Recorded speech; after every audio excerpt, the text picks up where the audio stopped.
The sound of rotor blades cutting through the air still gives me chills. Not because I'm afraid of helicopters, but because of what happened that day when one landed right in my brother's backyard during what was supposed to be a quiet family barbecue. The pilot stepped out, looked directly at me, and said two words that changed everything: Director Mitchell. But I'm getting ahead of myself. Let me tell you how a simple conversation about salaries turned into the most satisfying moment of my entire life. I'd love to know which corner of the globe you're watching from. And if this story speaks to you, make sure to subscribe. Tomorrow's video is one you absolutely can't miss.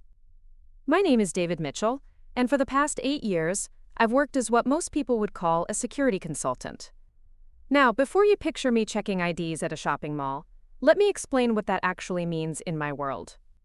I spend my days analyzing potential threats to high-profile individuals, designing protection protocols for corporate executives, and occasionally traveling to places that don't appear on most tourist maps.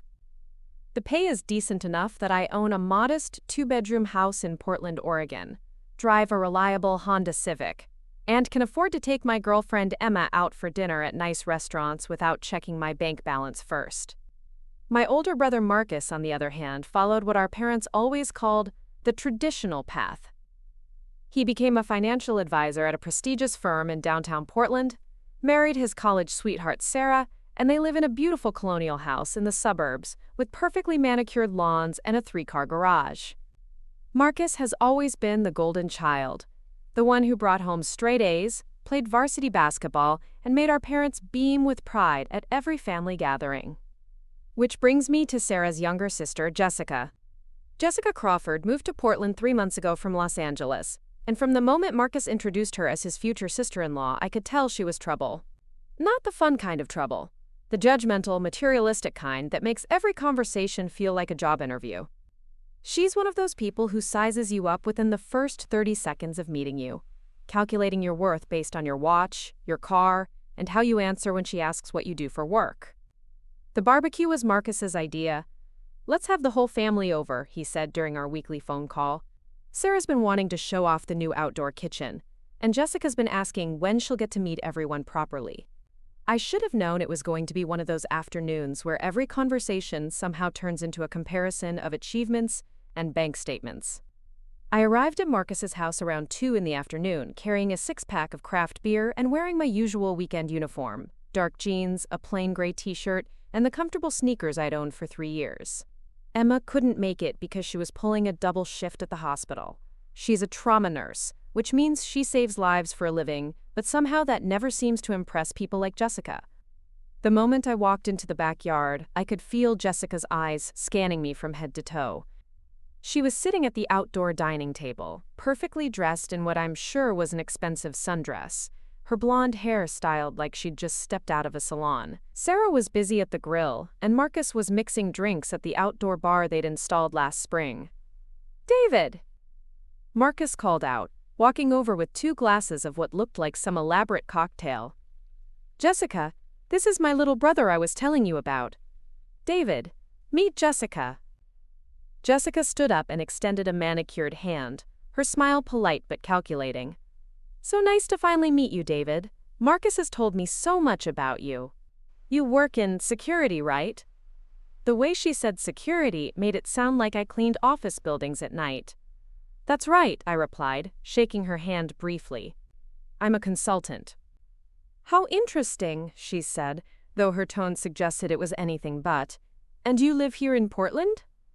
"I do, about 15 minutes from here, actually." Jessica nodded, already losing interest. She glanced at my Honda parked in the driveway next to Marcus's BMW and Sarah's Mercedes SUV. "That's your car?" she asked, pointing toward the Civic. "Yep, reliable transportation." She laughed, but not in a friendly way. "Oh, how practical." "I just got myself a new Tesla Model S. Have you seen one up close? The technology is absolutely incredible." For the next hour, Jessica managed to work her way through what felt like a comprehensive audit of my lifestyle choices.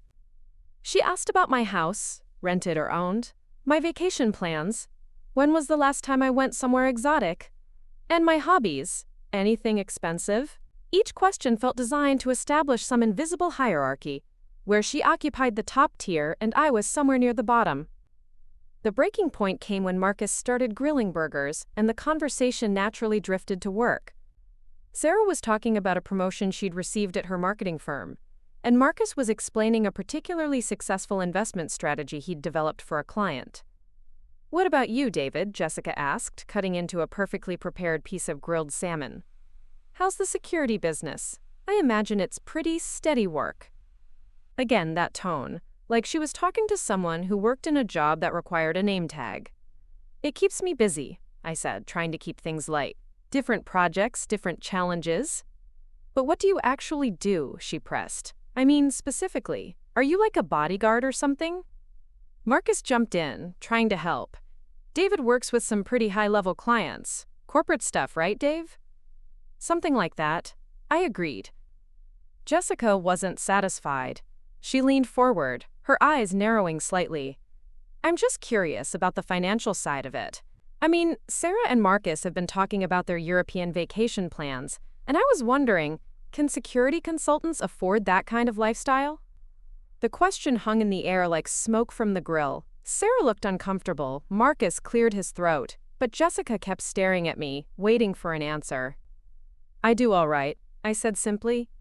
"But what does all right mean exactly?" Jessica continued, apparently unable to read the room. "I mean, no offense, but you drive a Honda, and you're wearing a t-shirt that looks like it came from Target. In LA, the successful security people I know drive Escalades and wear Armani. They work for celebrities, you know? Real money." Sarah finally intervened. "Jessica, that's really personal." "No, it's fine," Jessica said, waving her hand dismissively. "I'm just trying to understand. David seems like a nice guy, but I worry about people who aren't ambitious enough to really succeed. You know, like what's your annual income? Ballpark?" The silence that followed was deafening. Even the birds seemed to stop chirping. Marcus was staring at his sister-in-law like he'd never seen her before, and Sarah looked like she wanted to disappear into the outdoor cushions. I could have told Jessica that my ballpark income would probably surprise her. I could have mentioned that my last consulting contract paid more in 6 months than most people make in 2 years. I could have explained that the reason I drive a Honda and wear Target t-shirts is because when you spend half your time in places where looking wealthy can get you kidnapped or killed, you learn to blend in. Instead, I just smiled and said, "I make enough to be happy." Jessica laughed again, that same dismissive sound. "Oh, David, that's such a sweet way to look at it. But happiness doesn't pay for nice things, does it? I mean, look at Marcus and Sarah. They've worked hard to build a real life together. Success isn't just about being happy, it's about achieving something meaningful." She gestured around the backyard, with its expensive outdoor furniture and professional landscaping. "This is what success looks like. Not everyone can have it, of course, but some people are just more driven than others." That's when my phone started buzzing. Not the usual text message buzz. This was the specific ringtone I'd programmed for priority contacts, the kind of call I always answer, no matter where I am or what I'm doing. I glanced at the screen and felt my stomach drop. The caller ID simply read "Control," which meant my vacation was about to end abruptly. "Excuse me," I said, standing up from the table. "I need to take this." I walked toward the back of the yard, near Marcus's tool shed, and answered on the 4th ring. "Mitchell here." The voice on the other end was crisp and professional. "Director, we have a situation developing in South America. The Hernandez operation has been compromised, and we need you on site within 12 hours. I'm currently on leave." "Understood, sir, but this is Priority Alpha. Transportation is already en route to your location." I closed my eyes and sighed. Priority Alpha meant lives were at stake, and when lives are at stake, personal time becomes irrelevant. "ETA on transport?" 7 minutes, sir. They have your GPS coordinates." 7 minutes. I looked back at the table where Jessica was still holding court, probably explaining to Marcus and Sarah why ambition was more important than contentment. She had no idea that in less than 10 minutes her entire worldview was about to be challenged by the sound of helicopter blades. "Copy that," I said into the phone. "I'll be ready." As I walked back toward the table, I could already hear the faint whump-whump of rotors in the distance. The helicopter sound was getting louder, but I had maybe 3 minutes before it became impossible to ignore. I rejoined the group at the table, where Jessica was now explaining to Sarah why she should consider upgrading her jewelry collection. "David," Marcus called out. "Is everything okay with that call?" "Work stuff," I said, settling back into my chair. "Might need to head out soon." A lot of love and effort went into bringing this story to life. If you're enjoying it, we'd be so grateful if you'd subscribe to our channel. Now, back to where we left off. Jessica perked up at this.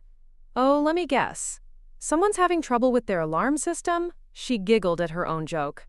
"Or maybe a mall needs extra security for Black Friday planning?" Sarah shot her a warning look, but Jessica was on a roll now. The wine Marcus had been pouring liberally was clearly having an effect on her filter. Or maybe she just didn't have much of one to begin with. "You know what I find fascinating, David?" Jessica continued, swirling her glass.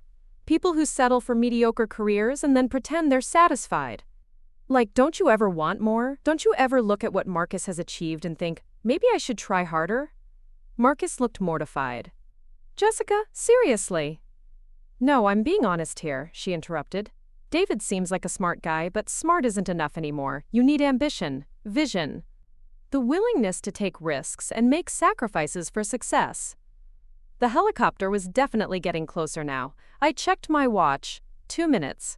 Maybe less. "I mean, look at me," Jessica continued. "I moved here from LA specifically because I saw an opportunity. I'm launching my own lifestyle consulting business, and I've already got 3 potential clients lined up. That's what drive looks like." She pointed her fork at me for emphasis. "When was the last time you took a real risk, David? When did you last do something that scared you but could change your life?" I was about to answer when the sound became unmistakable. The deep, rhythmic thumping of helicopter rotors was now loud enough that everyone at the table stopped talking and looked up at the sky. "Is that?" Sarah started to say. The black helicopter appeared over the tree line, sleek and official-looking. It wasn't one of those traffic helicopters you see on the news or a medical transport. This was something else entirely, the kind of aircraft that suggested serious government business. Jessica's eyes widened. "Oh my God, is that thing gonna land here?" Marcus stood up, shading his eyes with his hand. "Dave, you don't think this has anything to do with your work call, do you?" The helicopter was circling now, clearly looking for a place to set down. Marcus's backyard was spacious, but not exactly designed for aircraft landings. The pilot seemed to be evaluating the lawn area beyond the patio. "I should probably," I started to say, but the words were lost in the roar of the rotors as the helicopter began its descent. The downdraft from the blades sent everything flying. Napkins whirled through the air, Sarah's carefully arranged centerpiece scattered across the patio, and Jessica's perfectly styled hair whipped around her face as she grabbed onto her wine glass. "What the hell is happening?" she shouted over the noise. The helicopter touched down on Marcus's back lawn with surprising gentleness for such a large aircraft. The engines began to wind down, and the rotors slowly stopped spinning. In the sudden quiet that followed, we could hear birds chirping again, as if nothing unusual had happened. The pilot's door opened, and a woman in a crisp military uniform stepped out. She was followed by a man in a dark suit, who moved with the kind of purposeful stride that suggested he was used to being in charge of situations. Both of them were heading directly toward our table. "Jesus Christ," Marcus whispered. "Dave, what did you do?"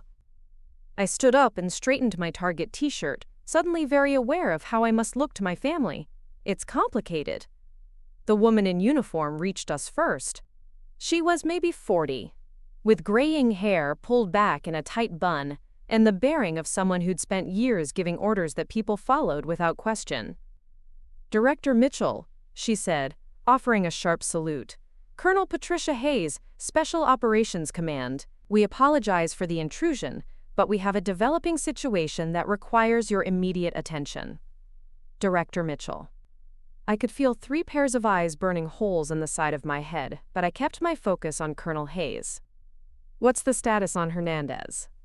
"Compromised as of 1400 hours, she replied. We've lost contact with the extraction team, and intelligence suggests hostile forces have moved up their timeline. The Secretary of Defense specifically requested your oversight on the recovery operation. The man in the suit stepped forward. Director, I'm Agent Thompson, State Department. We have diplomatic complications as well. The Venezuelan government is claiming this is a violation of their sovereignty, and we need someone with your clearance level to navigate the political aspects while coordinating the tactical response. Secretary of Defense, Venezuelan government, clearance level. I could practically hear Jessica's brain trying to process what she was witnessing. Out of the corner of my eye, I saw her mouth opening and closing like a fish. How much time do we have? I asked Colonel Hayes. The window closes at 0600 tomorrow, she replied. We have a C-130 waiting at PDX to take you to the staging area in Colombia. Full tactical team is already assembled and awaiting your arrival. Agent Thompson checked his watch. Director, if we leave now, you'll have time for a brief equipment check and mission overview during the flight. This was really happening. In the middle of my brother's backyard barbecue, with his future sister-in-law sitting 3 feet away still holding a glass of wine, I was being briefed on what sounded like an international incident. I turned to Marcus, who was staring at me like I'd just grown a second head. I'm sorry, but I have to go. You have to? What? Marcus's voice cracked slightly. Dave, who are these people? What's happening right now? Before I could answer, Jessica finally found her voice. Wait. She held up her hand like she was stopping traffic. Director? Did she just call you director? Colonel Hayes looked at Jessica with the expression of someone trying to figure out why a civilian was asking questions about classified operations. Ma'am, I'm gonna need you to step back, please. No, seriously, Jessica continued, apparently too shocked to be intimidated by military authority. David, what is going on? These people are talking about the Secretary of Defense in Venezuela and… What exactly? I looked at Agent Thompson, who nodded slightly. Apparently this much information wasn't classified. Director of Strategic Response Operations, I said simply. It's a joint task force that handles certain types of international situations. Strategic response, Jessica repeated slowly like she was trying to translate a foreign language. You mean like military operations? Among other things, I said. Sarah, who had been silent through this entire exchange, finally spoke up. David, are you saying you work for the government? I work with the government, I corrected. It's a private consulting position, but yes, federal level. Marcus was shaking his head. Why didn't you ever tell us? Because most of what I do is classified, I explained. The less you know about the specifics, the safer everyone is. Colonel Hayes cleared her throat. Director, we really do need to move. The situation is deteriorating rapidly. I nodded and looked back at my family. Marcus still looked stunned. Sarah appeared to be recalculating everything she thought she knew about her brother-in-law, and Jessica. Jessica looked like she was having some kind of existential crisis. I need to grab my go bag from the car, I told Colonel Hayes. 2 minutes. Of course, sir. As I walked toward my Honda, my reliable, unremarkable Honda, I could hear Jessica behind me, her voice higher than usual. Marcus, did you know about this? Did you know your brother was some kind of secret agent? He's not a secret agent, Jess, Marcus replied, though he sounded uncertain. I don't know what he is. I popped the trunk of my car and pulled out a black duffel bag that I always kept packed. Inside were clothes more appropriate for international travel, documents, communications equipment, and a few other items that most security consultants don't carry in their emergency kits. When I returned to the group, Jessica was interrogating Colonel Hayes. So you're saying David is in charge of these operations? Like, he's the person making decisions about military missions? The director coordinates strategic responses to complex international situations, Colonel Hayes replied diplomatically. His expertise in threat assessment and tactical planning is utilized at the highest levels of government. Jessica turned to stare at me as I approached. Highest levels of government, she repeated. Jessica, I said, slinging my bag over my shoulder. Remember when you asked if I'd ever taken a real risk? When I'd last done something that scared me but could change my life? She nodded mutely. I do that pretty much every month. Agent Thompson was already walking back toward the helicopter. Director, we need to move now. I hugged Marcus quickly. Take care of Emma for me if this runs long, okay? And tell her I'll call when I can. Dave, Marcus said, his voice serious, be careful out there. Always am. I started walking toward the helicopter, but I couldn't resist turning back one more time. Jessica was still standing by the table, wine glass in hand, staring at me with an expression I'd never seen on her face before. Jessica, I called out. You were asking about my annual salary earlier. She nodded, apparently unable to speak. Let's just say it has more zeros than you were expecting. As I climbed into the helicopter, I could hear Colonel Hayes giving final instructions to the pilot. The engines spun up, and through the window, I watched my family standing in the backyard, getting smaller as we lifted off. The last thing I saw before we cleared the tree line was Jessica, still holding that wine glass, finally understanding that sometimes the most successful people are the ones who don't need to prove it to anyone. The flight to Colombia gave me 8 hours to think about what had just happened in Marcus's backyard. As we cruised at 30,000 feet in the government transport, I found myself replaying Jessica's expression when Colonel Hayes called me director. The shock, the confusion, and then something that looked almost like panic as she realized how completely wrong she'd been about everything. Agent Thompson spent most of the flight briefing me on the diplomatic complications we were facing. The Hernandez situation had started as a routine extraction of an American journalist who'd gotten too close to a drug cartel's operations. But it had escalated when Venezuelan military forces decided to get involved. Now we had an international incident brewing, complete with potential hostage situations and territorial disputes. The journalist is Rebecca Chen from the Washington Post, Thompson explained, sliding a file across the small aircraft table.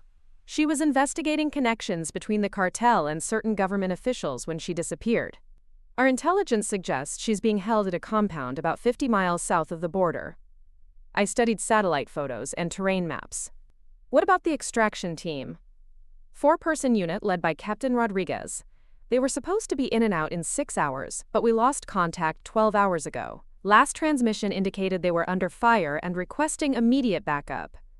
The tactical situation was complex, but not impossible. The political situation, however, was a nightmare. Venezuela was claiming we'd violated their airspace, Colombia was denying any knowledge of our operations, and the State Department was trying to prevent the whole thing from turning into an international crisis. What's my authorization level? I asked Thompson. Full discretionary authority from the National Security Council, he replied. Whatever you need to resolve the situation, you have it. By the time we landed at the forward operating base in Colombia, I had a plan. It wasn't a simple plan, and it definitely wasn't risk-free, but it was the best option we had given the constraints.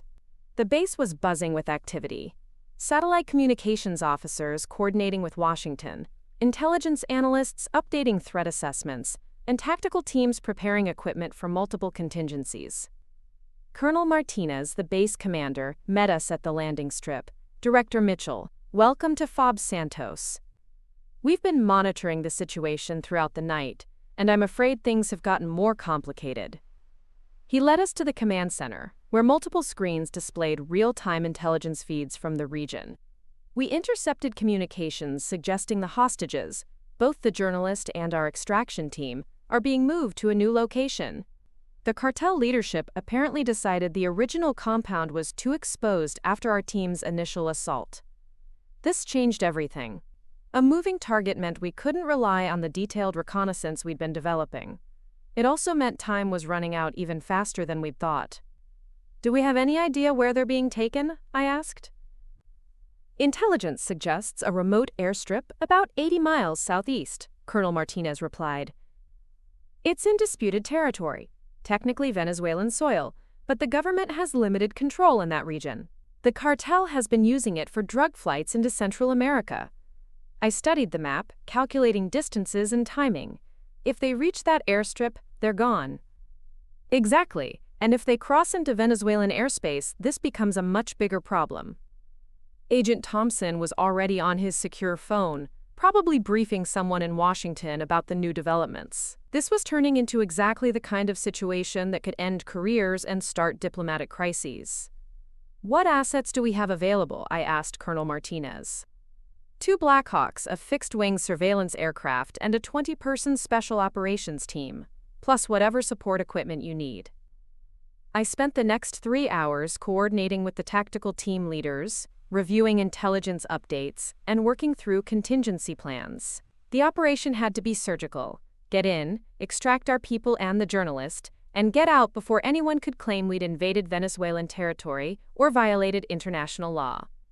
While I was deep in mission planning, my secure satellite phone buzzed with an encrypted message. It was from Emma, somehow reaching me through official channels. Marcus told me what happened at the barbecue. Jessica has been calling Sarah non-stop asking questions about you. Stay safe and come home soon. Love you. I smiled despite the stress of the situation. Emma had connections throughout the medical community, including military hospitals, so she probably knew exactly what kind of operation I was coordinating. She'd never asked questions about my work, but she'd always understood that sometimes I had to disappear for days or weeks at a time. The mission launched at 0300 hours. I coordinated from the command center while the tactical teams moved into position. The surveillance aircraft confirmed the hostages were being held at the airstrip, but also revealed that a Venezuelan military helicopter was approaching from the north. "Director, we have a problem," came the voice of Captain Williams, leading the ground team. "Venezuelan forces are setting up a perimeter around the airstrip. If we go in now, this becomes an international incident." I was faced with a choice that would define not just this mission, but potentially American foreign policy in the region. Extract our people and risk a diplomatic crisis, or stand down and lose both the journalist and our own team. "Captain Williams, what's your assessment of the Venezuelan forces?" "Light infantry, maybe 20 personnel. They don't appear to be coordinating with the cartel, just establishing a presence." That gave me an idea. "Thompson, get me a secure line to the Venezuelan embassy in Washington. I need to speak with their military attaché immediately." What followed was one of the most delicate conversations of my career. Speaking through diplomatic channels while coordinating a live military operation, I managed to convince the Venezuelan government that we were conducting a humanitarian rescue mission that would remove unwanted criminal elements from their territory. In exchange, we would provide intelligence about cartel operations in the region. The Venezuelan commander on site received new orders to maintain his perimeter but not interfere with our extraction. It was a face-saving compromise that allowed everyone to claim they were protecting their national interests. The actual rescue operation took 17 minutes. Our teams extracted Rebecca Chen, Captain Rodriguez's team, and secured valuable intelligence about cartel operations in the region. By the time Venezuelan reinforcements arrived, we were already in Colombian airspace heading home. The flight back to the United States gave me time to process what had happened. In less than 24 hours, I'd gone from being judged as unsuccessful at a family barbecue to coordinating an international rescue operation that prevented a diplomatic crisis between 3 countries. But what kept running through my mind wasn't the successful mission or the lives we'd saved. It was the look on Jessica's face when she realized that her assumptions about success and ambition were completely wrong. When we landed back in Portland, I was exhausted but satisfied. The mission had been successful, the hostages were safe, and the international incident had been avoided. Agent Thompson shook my hand as we prepared to part ways. "Excellent work, Director. The Secretary of Defense specifically asked me to convey his appreciation for how you handled the diplomatic aspects." I nodded, already thinking about getting back to my normal life. Just glad everyone made it home safely. "There is one more thing," Thompson said, pulling out an envelope. "The President has requested that you consider a permanent position with the National Security Council. Full-time, Washington-based, with a significant increase in your current compensation." I took the envelope, but didn't open it. "I'll consider it." As I drove home in my reliable Honda Civic, I thought about Jessica's questions from the barbecue. She'd asked when I'd last taken a real risk, when I'd done something that scared me but could change my life. The irony wasn't lost on me that while she was asking those questions, I was about to embark on exactly that kind of mission. My phone buzzed with a text from Marcus. "Dave, can we talk when you get back? Jessica wants to apologize for yesterday. Also, Sarah and I have about 1 million questions." I smiled and put the phone aside. Some conversations could wait until after I'd had some sleep and figured out how to explain what I did for a living without revealing classified information. But first, I wanted to see Emma and tell her about the job offer in Washington. Because while Jessica had been wrong about almost everything else, she'd been right about one thing. Sometimes the biggest risks lead to the most significant changes. I just hadn't expected the change to come in the form of a formal offer to join the president's national security team. The question now was whether I was ready for that level of visibility or if I preferred the shadows where I'd been operating for the past 8 years. Either way, Jessica's assumptions about my ambition and success were about to be challenged even more dramatically than they already had been. I slept for 12 straight hours after returning from Colombia. When I finally woke up, my phone showed 17 missed calls from Marcus and 6 text messages from Emma checking if I was alive. The presidential offer letter was still sitting unopened on my kitchen counter, next to a stack of mail that had accumulated during my brief but eventful absence. Emma arrived at my house around noon, still in her scrubs from an overnight shift at the hospital. She took one look at me and immediately started making coffee without saying a word. After 8 months of dating, she'd learned to recognize the signs of what she diplomatically called my work recovery periods. "So," she said, handing me a mug, "Marcus called the hospital looking for me yesterday. He seemed to think I might know more about your mysterious government job than I was letting on." I sat down at my small kitchen table and tried to figure out where to begin. "What did you tell him?" "That you're exactly who you've always been, just with more interesting travel requirements." Emma settled into the chair across from me. "But David, I have to ask, how long were you planning to keep the director thing a secret from your family?" "Indefinitely," I admitted. "The fewer people who know the specifics of what I do, the safer everyone is. That's not paranoia, it's standard protocol." Emma nodded thoughtfully. She'd grown up as a military daughter, moving from base to base throughout her childhood, so she understood operational security better than most civilians. Marcus also mentioned that Jessica had what he called a complete meltdown after you left. Apparently, she spent 2 hours on Sarah's couch questioning every assumption she's ever made about success and career choices. I couldn't help but smile at that image. She did seem pretty shocked. Shocked enough to do some research, apparently. Sarah said Jessica spent most of yesterday on her laptop trying to figure out what a director of strategic response operations actually does. That was both amusing and slightly concerning. Most of the public information about my position was deliberately vague, but there were enough details available through FOIA requests and congressional testimony to paint a general picture of the scope and importance of the work. My phone rang, interrupting our conversation. Marcus's name appeared on the screen. "I should probably take this," I told Emma. "Dave!" Marcus sounded relieved. "Thank God you're back. Are you okay? Sarah's been worried sick, and Jessica's having some kind of crisis." "I'm fine, Marcus. This situation was resolved successfully. Can you come over, please? Jessica has been asking to talk to you since yesterday, and honestly, I think Sarah and I deserve some explanations too." I looked at Emma, who shrugged. "Might as well get it over with," she said quietly. "We'll be there in an hour," I told Marcus. The drive to Marcus's house gave me time to think about what I could and couldn't share with my family. The broad strokes of my career were fine to discuss, but the operational details would have to remain classified. It was a balance I'd never had to strike before, since I'd always kept my work completely separate from my personal life. When we arrived, Sarah met us at the door looking frazzled. "Jessica's been pacing around the living room for the past hour," she whispered. "I've never seen her like this." Marcus appeared behind her, looking equally concerned. "Dave, I have to ask. Yesterday, when those people showed up, was that normal? Do helicopters regularly land in people's backyards to pick you up?" "Not regularly," I said diplomatically, "but emergency situations do require rapid response." We walked into the living room, where Jessica was indeed pacing near the windows. She'd traded her designer sundress for jeans and a simple blouse, and her hair was pulled back in a ponytail. She looked like she hadn't slept much. "David," she said, turning to face me as soon as I entered the room, "I owe you an enormous apology." I held up my hand. "Jessica, you don't need to." "No, I do need to." she interrupted. "I spent yesterday researching your job, and I found congressional testimony from something called the Senate Select Committee on Intelligence. There was a hearing about international crisis response where they mentioned your work coordinating operations that prevented 3 separate diplomatic incidents in the past 2 years."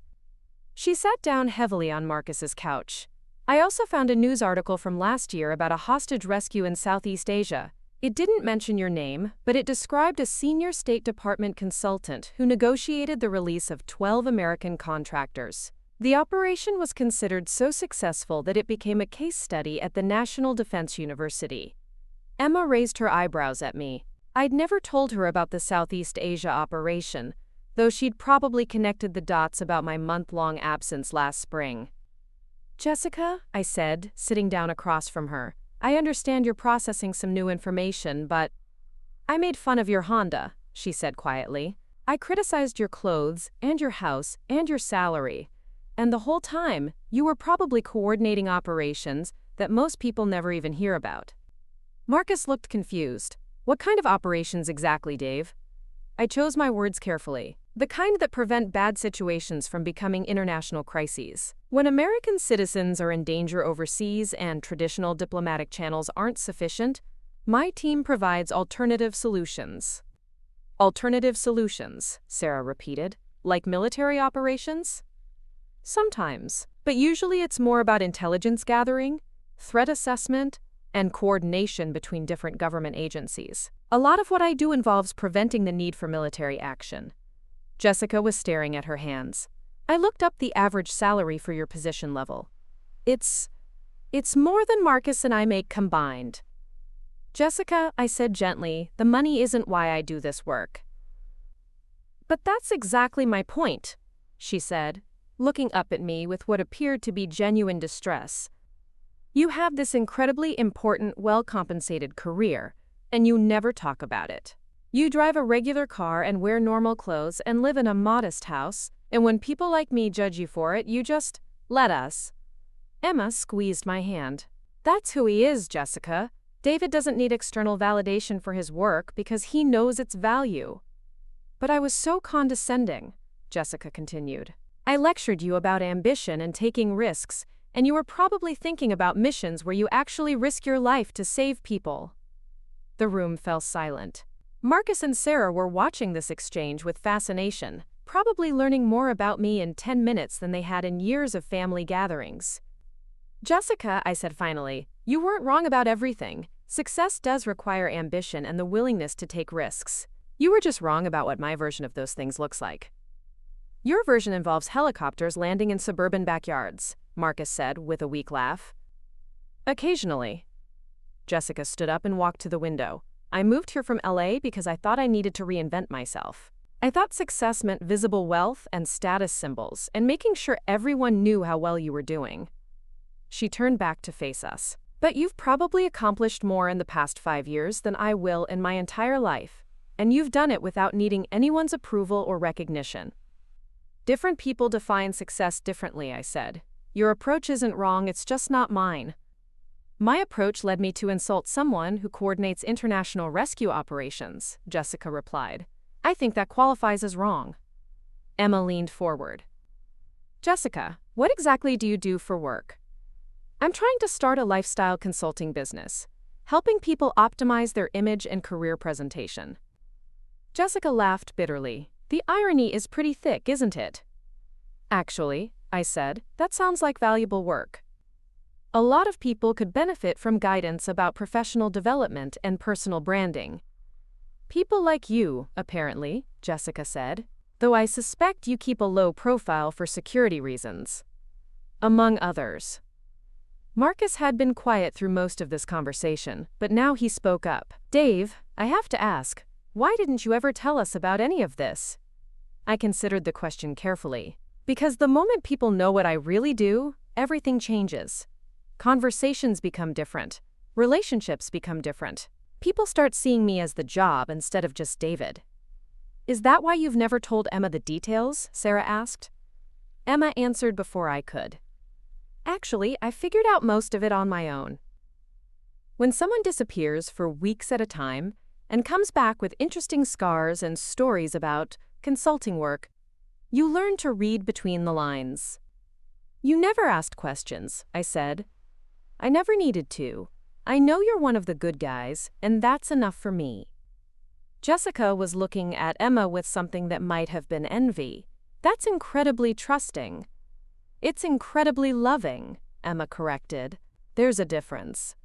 I pulled the presidential offer letter from my jacket pocket. Speaking of trust and major life decisions, I got this yesterday.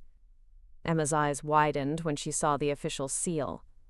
David, is that from the White House? They're offering me a permanent position with the National Security Council. Full-time, Washington-based. The room went completely silent. Even Jessica stopped fidgeting and stared at the envelope. That's huge, Marcus said quietly. That's like working directly for the president. It is working directly for the president, I confirmed. Emma was very still beside me. What does that mean for us? She asked quietly. It means we need to talk about whether you're interested in moving to Washington. There are excellent hospitals there, and your trauma experience would be valued at any major medical center. Jessica was watching this conversation with growing amazement. You're talking about relocating your entire life for a job offer from the President of the United States, and you're discussing it like it's a decision about changing apartments. Because at the end of the day, Emma said, it is just a job decision. An important one, but still just a choice about how we want to live our lives. Just a job decision, Jessica repeated slowly. A job decision that involves the president. I looked around the room, at my family, at Emma, at Jessica, who was still struggling to reconcile her assumptions with reality. This is exactly why I don't usually talk about work at family barbecues. Marcus started laughing first, then Sarah, and finally even Jessica managed to smile.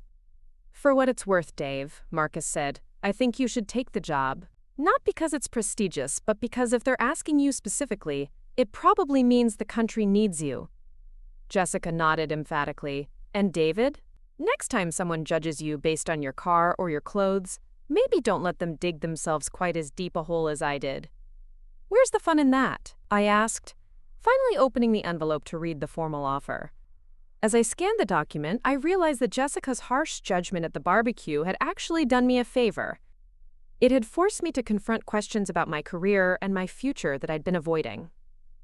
Sometimes the most uncomfortable conversations lead to the most important decisions. The president was offering me a chance to serve at the highest levels of government, but more importantly, he was offering me a chance to step out of the shadows and own my accomplishments. Maybe it was time to stop letting people think I was just a guy in a Honda Civic. 6 months later, I was standing in the West Wing of the White House, waiting to brief the president on a developing situation in the Pacific. The office was smaller than I'd expected, but the weight of the decisions made within those walls was palpable. Through the bulletproof windows, I could see tourists taking photos on Pennsylvania Avenue, completely unaware of the crisis management happening just yards away. My secure phone buzzed with a text from Emma. How's your first month as the guy who doesn't hide what he does for a living?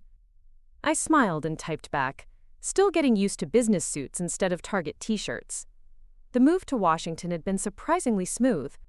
Emma had landed a position at George Washington University Hospital, where her trauma experience was not only valued, but desperately needed. We'd found a small apartment in Georgetown, and for the first time in 8 years, I was living a life where I could tell people exactly where I worked without lying or deflecting. The president entered the Oval Office precisely on time, followed by the Secretary of State and the chairman of the Joint Chiefs. President Harrison was younger than I'd expected, with the kind of focused intensity that comes from knowing that every decision you make affects millions of people. Director Mitchell, he said, extending his hand, I've been looking forward to this briefing. The situation in Taiwan is developing faster than our traditional diplomatic channels can handle. For the next 45 minutes, I walked the president through our intelligence assessment and recommended response options.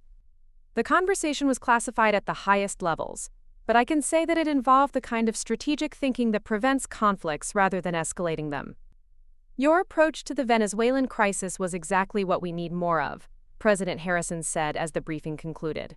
Decisive action combined with diplomatic finesse. The Secretary of Defense speaks very highly of your work. As I left the White House that afternoon, I reflected on how dramatically my life had changed since that barbecue at Marcus's house. I was no longer the guy in the shadows, quietly handling crises that most people never heard about. I was now part of the most visible administration in the world, though my specific work remained largely classified. My phone rang as I walked down Pennsylvania Avenue. It was Marcus. "Dave, perfect timing. I was just telling Jessica about the article in the Washington Post this morning." "What article?" I asked, though I had a sinking feeling I knew what he was talking about. "The one about the new National Security Council appointments. It mentions you by name as one of the key architects of America's new crisis response strategy." I sighed. So much for maintaining any semblance of a low profile. "Jessica saw it and immediately called Sarah," Marcus continued. "She wants to know if she can frame it and hang it in her office as a reminder to never judge people by their cars." "She's still going with that story?" "Actually, her business is doing really well. Turns out her experience with making assumptions and learning from them has become part of her consulting approach. She helps clients understand that authentic success often looks different than they expect." That was an interesting development. Good for her.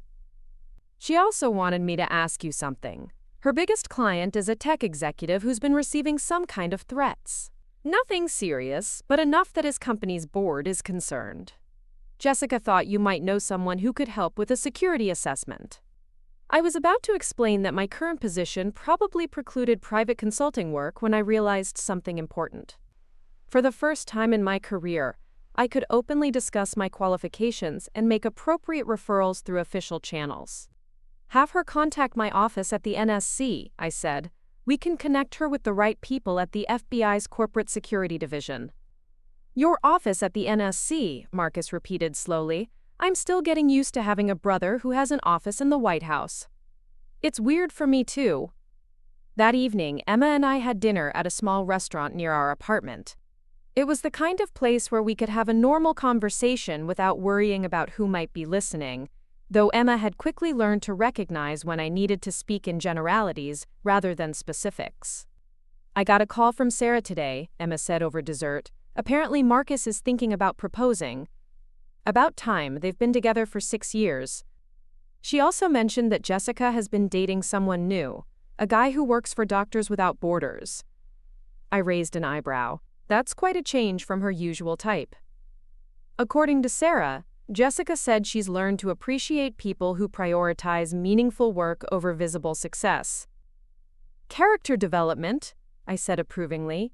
Emma reached across the table and took my hand.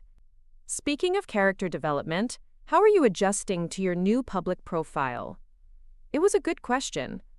The transition from shadow operations to a White House position had required significant mental adjustment. I was no longer the consultant who appeared and disappeared, without explanation.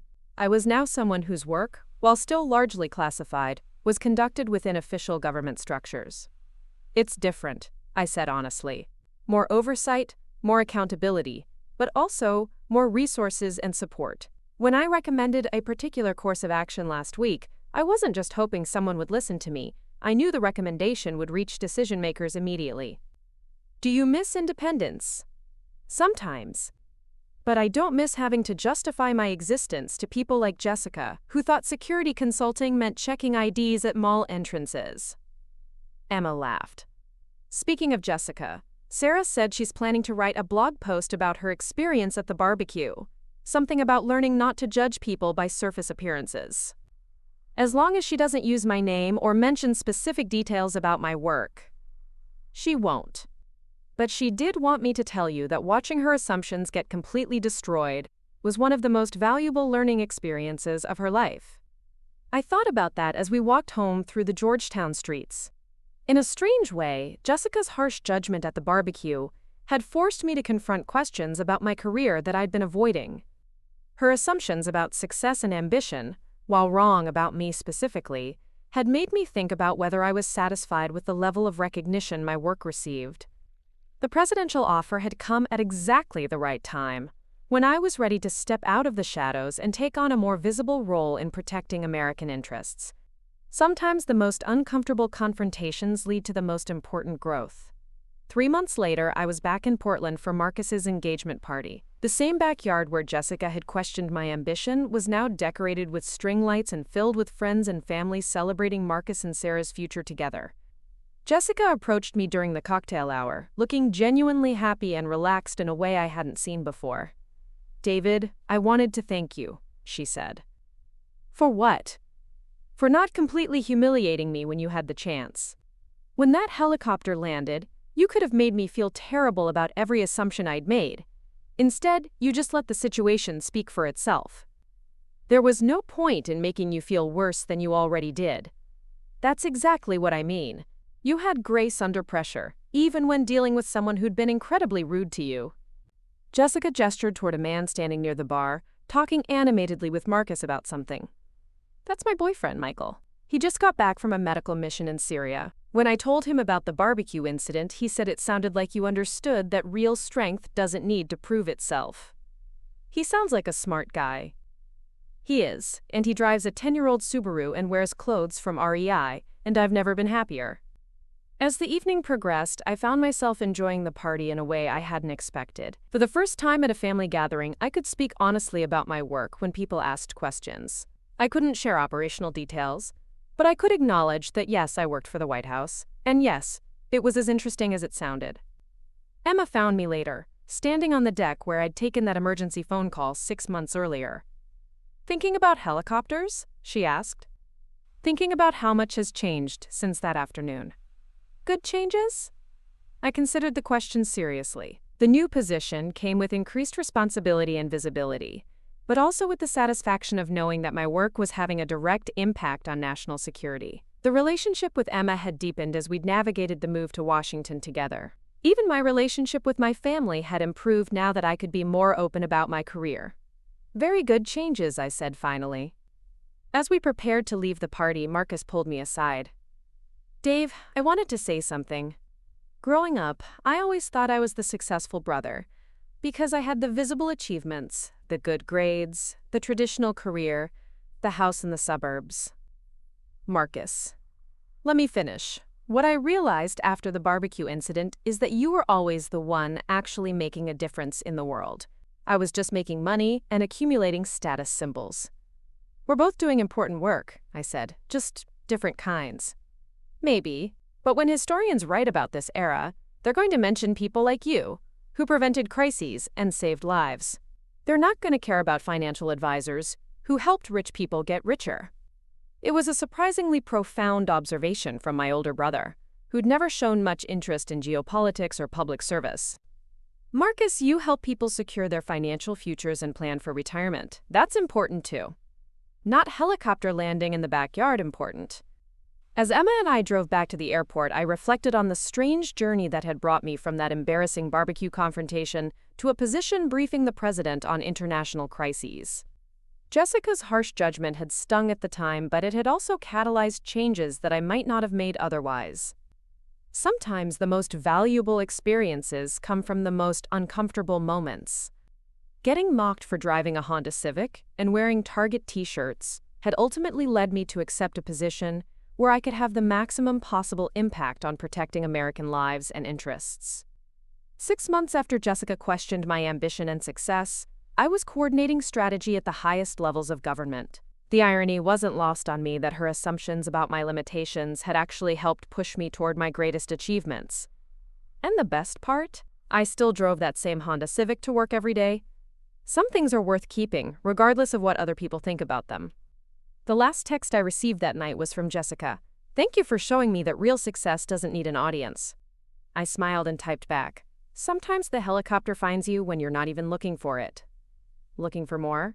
We've got 2 amazing stories ready for you right on screen. If this one touched you, these are absolutely worth your time. Click to watch them now. And hey, subscribe and hit that bell to never miss our latest uploads.